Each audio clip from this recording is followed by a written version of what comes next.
What's up, guys? Lunchbox here from Team Evil Geniuses. I wanted to make a short video today for you guys that kind of detailed what brought me back into competing in Halo again, as well as Halo Championship Series Season 1 recap and my thoughts on the season. So basically, I'll start with why I kind of stopped playing Halo. Towards the end of Halo Reach, Halo was kind of losing popularity. And then with Halo 4, it was kind of the dagger. Most people didn't enjoy uh, playing Halo 4. The first Halo 4 tournament that MLG had, the season opener that was the pre-launch basically for Halo 4. Our team didn't do that well, and most of the teams, I shouldn't say most, a lot of the teams had gotten the game early, and our team wasn't one of them, so we didn't do very good at that event. We kind of came in blind and didn't know what to expect. We'd never played the game before, and a lot of guys had, so that was kind of a wash tournament for us. And then all the way throughout Halo 4, the following wasn't really there. MLG stopped backing Halo. So that was my main reasoning for quitting. Basically, the money wasn't there, and there wasn't much of a backing in it. Um, what kind of piqued my interest and bringing me back was the Halo Master Chief Collection season opener for Halo Anniversary that I guess 343 ended up holding. That was run by ESL. That was kind of an eye opener for me, or it sparked my interest again. Roy ended up going and competing in that tournament, so I basically watched all weekend, following his team and which he was playing with Straight Rippin'. So obviously I was rooting for them. They ended up getting second place, which kind of sucked to watch at home. There was nothing I could do. It stunk watching my brother, who I had played with, throughout his whole career, and I had to sit at home and watch him from the sidelines. So that kind of really, really stunk for me and gave me some drive to want to come back and play again, especially seeing the success that he was having. Usually, if he's good at something, I'm good at it too. So I knew that I could be good at the game. Uh, I was always felt like I was one of the best players in Halo Reach. My playstyle kind of catered really well to that game. So it's not like I retired because I was losing my touch. I ended up retiring, because the money wasn't there. So uh, basically, I contacted him after that event, basically while I was still at the tournament, and asked him what he was doing moving forward because that was kind of the invitational, and there was captains for that event. So his straight ripping team was, uh, he didn't get to really choose that team. T Squared ended up inviting him to join his team for that event. So I asked him what he was doing. He ended up having a team already with Pistola, Snipe Down, and Nated, which I didn't know at the time. So that kind of stunk for Nated because he ended up being the one that got dropped for me, which wasn't my intention when I contacted them. I didn't realize they already had a team set. But they also had a sponsor, which was Team Evil Geniuses. So that was another big factor in me coming back because Evil Geniuses helps cover our traveling expenses and whatnot to the tournaments. So for me, that's a huge expense.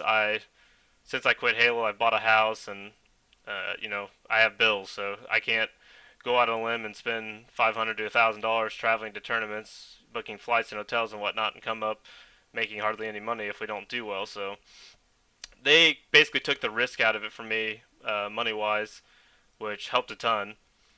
Um, and luckily, with work, I'm able to take a little time off. I work as an apprentice electrician, so I'm in a 5-year apprenticeship, and I work full time, 40 hours a week. Um, so that makes things challenging at times when we get on and practice late at night, and I get up at probably 6:30 every single day to go work at 7 for 8 hours. So it's not always easy, but it's very much worth it for me because I am so competitive, and playing Halo is what I love to do, and I've always loved to do it. So it's nice that I'm able to balance the two, and everybody I work with is very understanding of it. So that's awesome, and I'm glad that that's the case. So, anyways, basically, when I came back, it was me, Pistola, Snipe Down, and Roy with Coach Howie. And we went to the first tournament, and long story short, we got second place. It was a fairly close series in the finals with CLG. I guess the winners' finals, I think it was. I think we took them to Game 5, and Ogre 2 ended up going huge that Game 5, and they beat us.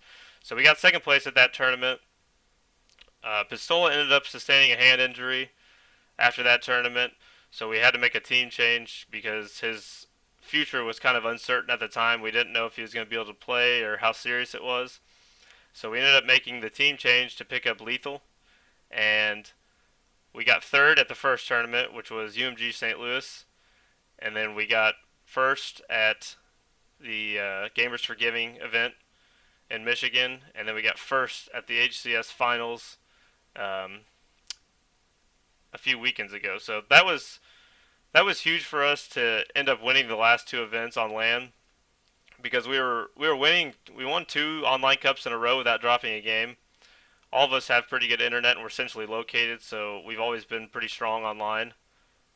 Me and Justin have always been known as kind of the online warriors because we've always had good internet. So a lot of players that play from California or some even from Florida and whatnot, basically into the coast, they struggle online because the internet there is usually pretty poor, as well as the ping being real high. So, anyways, me and Justin have never had that problem because we're centrally located. So it was nice for us to, be able to do well online since there's some money online now, and as well as win the last two LAN events. So the season overall was a great time for us. I feel like every tournament was run pretty smoothly, and especially some of these smaller companies that are hosting these tournaments compared to MLG or ESL, who hosted the big ones. They hosted the finals, but the tournament was run very well. There was always 343 staff on hand at every single live event, which was really nice for us because anytime you have a problem, or especially how the game was released, unfortunately the game had a lot of issues when it was first released, so we had to work through those problems. But they ended up implementing rules and whatnot to kind of work around those issues. And by the last two, maybe even three events, LAN events, the first one there was a lot of problems, and then they slowly worked out the problems. And the last two events we had no problems, no lag outs, no flag glitches or anything like that. So props to 343 for kind of sticking with it and fixing the game as quickly as they could. I know it took a lot longer than a lot of people were hoping, um, but we had to deal with the cards that we were dealt. So overall the season was a great time for us. We ended up winning the last two events, obviously, so that kind of was the icing on the cake for us to finish off the season strong. And I couldn't be happier with the team we have right now. We had to make the team change for Lethal, kind of unexpectedly. We weren't expecting to make a team change, and we got very fortunate with the acquisition of him. He's a very good teammate, doesn't complain in game, and he has really bad internet online, and he never complains about that. So it's really important, I feel like, and always has been, to try and keep the complaining to a minimum because it can really ruin practices if one or two of you are complaining a lot in game and the calls are getting drowned out because you're complaining. So uh, we had a great season, and we're looking forward to carrying that on into season two.